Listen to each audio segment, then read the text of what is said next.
E você acompanhou o preço do Bitcoin na semana passada, viu o preço tocando ali nos 78 mil dólares e pensou, ok, nada demais? Você está olhando do jeito errado. Porque enquanto o preço parece calmo, o mercado está extremamente sensível. E hoje eu vou mostrar para você por que esse movimento leve pode definir o próximo grande passo do Bitcoin. Então fica comigo até o final que você vai entender tudinho.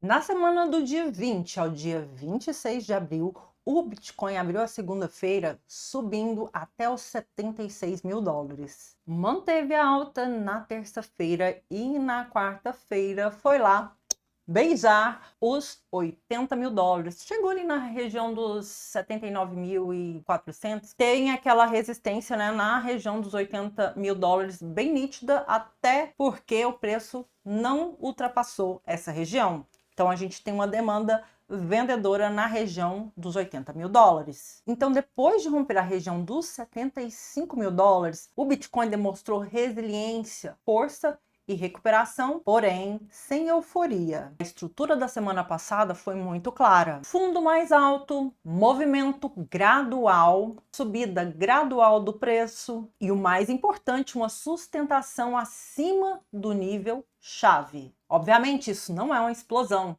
mas é uma construção. Eu quero saber de você. Você já está posicionado no Bitcoin ou ainda espera um pouco mais? Comenta aqui para mim que eu quero saber. Ou espera o mercado provar um pouco mais? Comenta aqui que eu quero saber. No gráfico, o cenário é claro. A gente tem um suporte forte na região dos 77 mil dólares, que no dia de hoje, nessa segunda-feira, o preço do Bitcoin chegou a ir abaixo. Ele recua e a gente tem que observar o fechamento do gráfico no dia de hoje, às 9 horas. E a região clara de resistência fica entre os 79 mil dólares e os 80 mil dólares. Comenta aqui para mim se você acredita que o Bitcoin vai romper a resistência dos 80 mil dólares. E o que a gente pôde observar é que o preço não está rompendo com força as regiões mais altas, mas também ele não está cedendo de forma abrupta. E isso normalmente indica uma acumulação em nível alto, que a gente tira daí a observação de que o topo não se forma com pressa,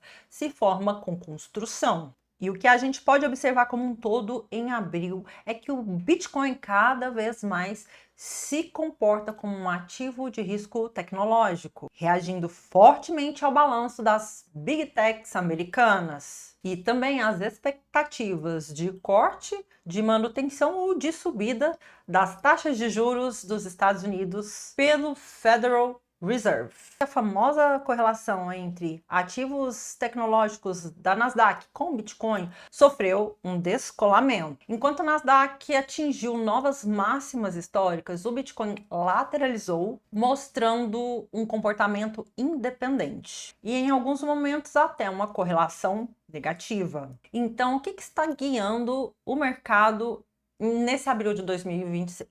Sem dúvida alguma, é o influxo de capital institucional, tanto nos ETFs como aquelas carteiras conhecidas como baleias com mais de 10 mil Bitcoin estão acumulando ativo. Além do que a gente já viu semana passada, a Strategy, a empresa de Michael Saylor, continua acumulando e o Michael não vende. E a gente ainda tem uma pressão geopolítica no ar pelo conflito Irã-Estados Unidos. Além disso, o preço elevado do petróleo tem um impacto inflacionário que a gente já conhece e pode atrasar o famoso corte de taxa de juros pelo Federal Reserve. E a gente sabe que o corte de taxa de juros lá nos Estados Unidos favorece a entrada de capital em ativos de risco como o Bitcoin e provocam a alta de preço. Logo, o mercado quer subir, mas o macro ainda testa essa intenção. Numa interpretação estratégica, eu diria até que o que está acontecendo aqui é um equilíbrio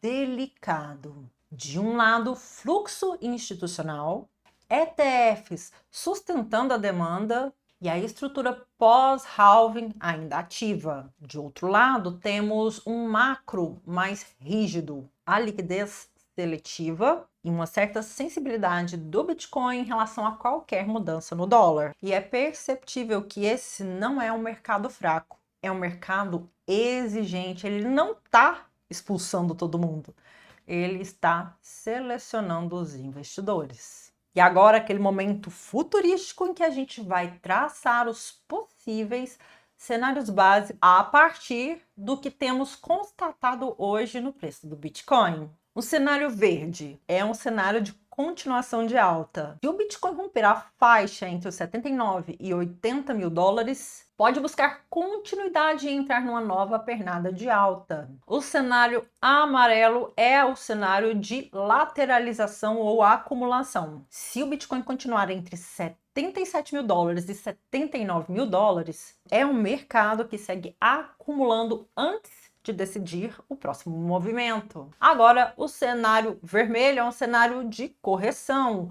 Se o Bitcoin perder a região dos 77 mil dólares e permanecer abaixo, pode buscar a liquidez até os 75 mil dólares, onde a gente tem outro suporte. O mercado não erra, ele executa. O erro agora é simples e muito comum. A pessoa vê o mercado devagar e não entra. E quando o mercado acelera, aí entra sem critério.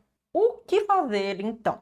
Primeiro passo é você respeitar o suporte dos 77 mil dólares. Observar a reação do preço quando ele toca a região entre 79 mil e 80 mil dólares e evitar antecipar movimentos com base na sua emoção.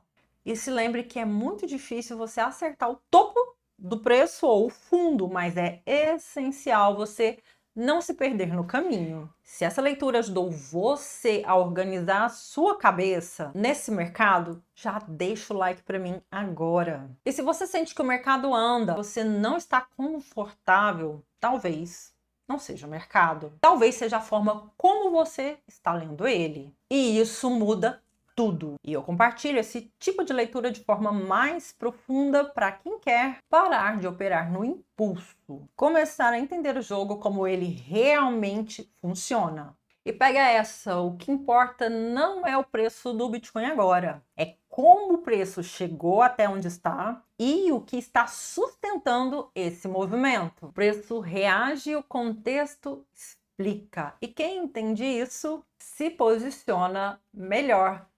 Um beijo para vocês e até o próximo Radar Bitcoin.